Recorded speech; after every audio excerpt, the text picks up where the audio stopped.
So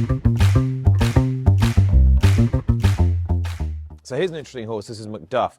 He's by Sea the Stars, so you'd think stamina, but he's from that family of Kingmen out of a bated breath mare, so there's a lot of that kind of fast twitch speed in the dam side. I think this obviously applies much more to a flat yard at this level than it, say, would to a jumps yard. But I'm looking at a horse with a pedigree like Macduff, who was fourth in the Royal Lodge, and he's by Sea the Stars, and nobody's going to be surprised at that. But with the bated breath dam line, with Kingmen in there, loads of sort of fast twitch speed. Do you feed stayers different to how you feed fast horses? I've often thought about this, you know, and I've often thought that we should change either their feed or their work when you're on a sort of day to day as a method. Uh-huh.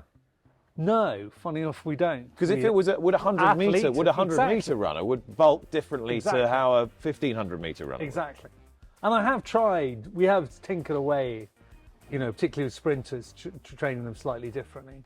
On the board, I think the ultimately, I don't think it's that big a factor. You're just judging the individual on how he's going at that time.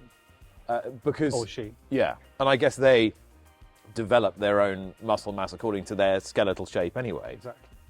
So I don't think there is a.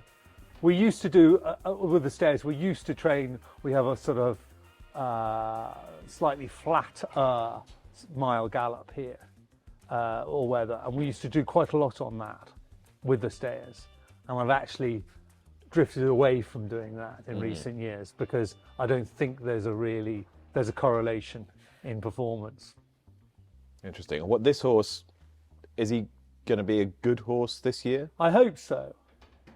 He worked like one as a 2-year-old. Sea the Stars doesn't have many stakes horses at 2, does he? No.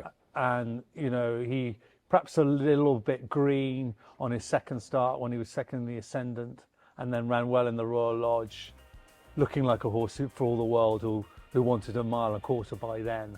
So I think for me, it's probable that he'll get the mile and a half. It's just whether he steps up a level. He might start in the Sandown Classic trial. We'll see.